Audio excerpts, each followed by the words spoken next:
Assalamualaikum warahmatullahi wabarakatuh. Perkenalkan, nama saya Vina Candika Dewi, NIM 210231153, Prodi Pendidikan Serta Tasik, Fakultas Bahasa dan Seni. Pada mata kuliah pengantar kewirausahaan kali ini, saya sudah meringkas serinci mungkin materi mingguan yang sudah saya dengarkan dari video Bapak Hanif Al-Qadri. Jadi untuk materi minggu ini ada beberapa poin penting yang mungkin saya bisa sampaikan di kita minggu ini, yaitu wirausaha era revolusi industri 4.0 atau revolusi industri ini bisa disebut dengan perubahan dalam bidang industri. Jadi ini adalah kegiatan bisnis wirausaha yang kita harus ikut serta dalam revolusi industri ini. Karena jika kita tidak ikut serta dalam revolusi industri ini, kita tidak akan berkembang. Kita akan stuck dalam hal-hal itu saja, kita akan mandek. Nah, sementara semua orang mengikuti arus yang terus berjalan tersebut. Mau tidak mau, suka tidak suka, kita harus ikut serta dalam revolusi industri yang sedang berjalan, kapanpun itu. Jadi kita harus mengambil bagian, mengadaptasi, dan mencoba serta melakukan yang terbaik. Jadi revolusi 4.0 itu bisa dibilang dengan fenomena yang mengubah paradigma industri dengan menggabungkan teknologi digital dan fisik untuk menciptakan sistem reproduksi yang lebih efisien dan fleksibel. Jadi fenomena yang mengubah paradigma industri ini menggabungkan teknologi digital dan fisik. Jadi bagaimana menggabungkan sebuah mesin yang bisa bekerja seperti manusia, yang lebih fleksibel dan efisien gitu.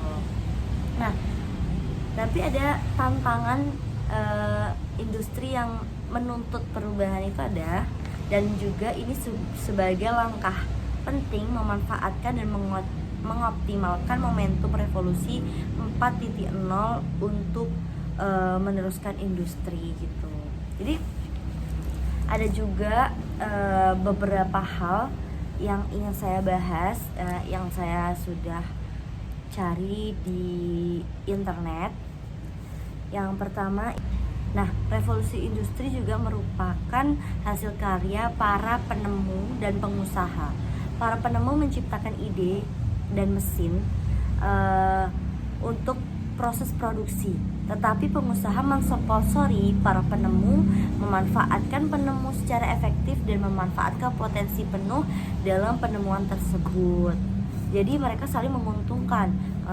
Untuk para penemu itu, mereka menciptakan sebuah ide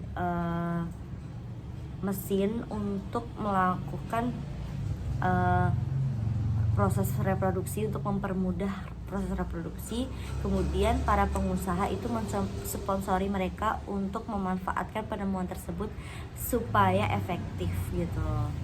Nah,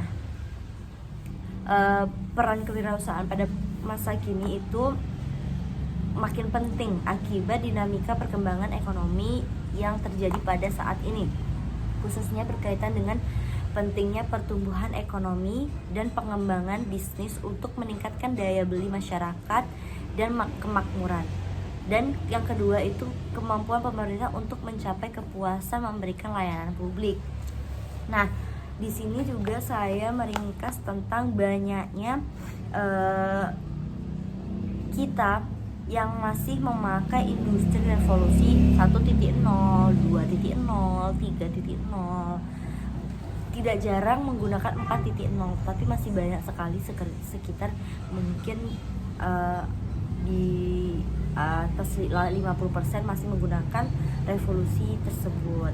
Ini Kayak contohnya itu mesin mekanik industri tekstil itu masih menggunakan 1.0 karena mereka masih menggunakan alat tradisional. Mereka masih menenun dengan tangan sendiri, mereka masih menghasilkan tenun dengan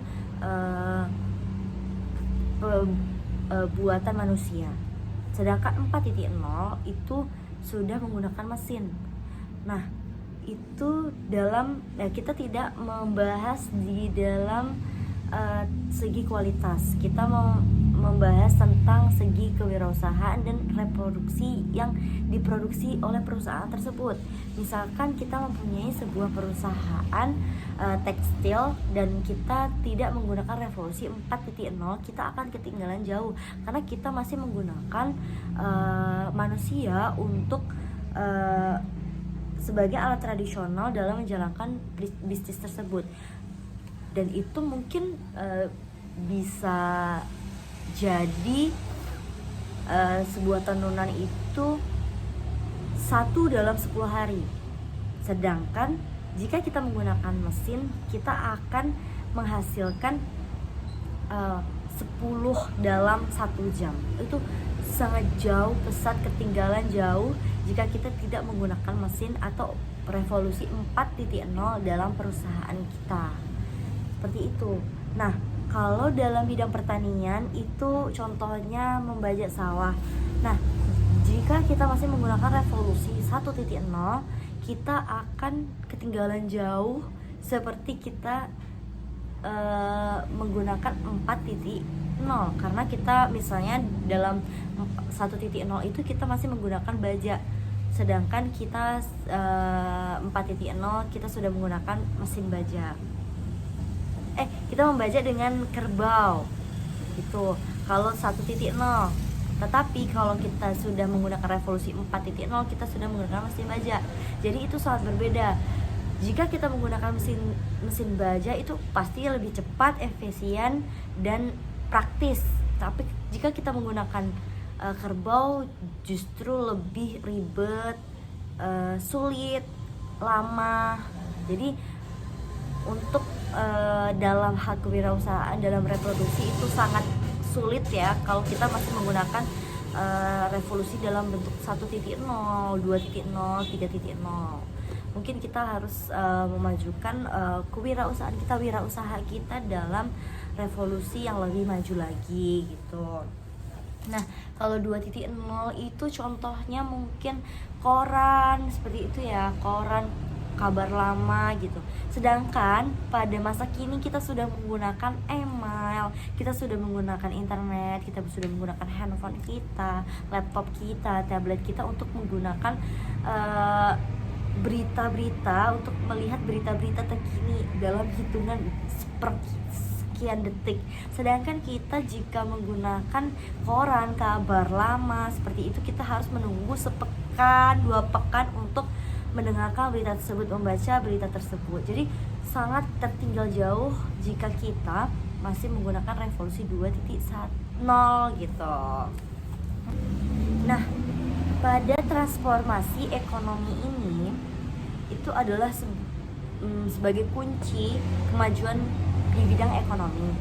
Strategi kebijakan pembangunan pada saat ini itu transformasi struktur ekonomi semua diarahkan dengan supply side. Seharusnya kemajuan ekonomi akan bisa terwujud dalam transformasi ekonomi ini gitu.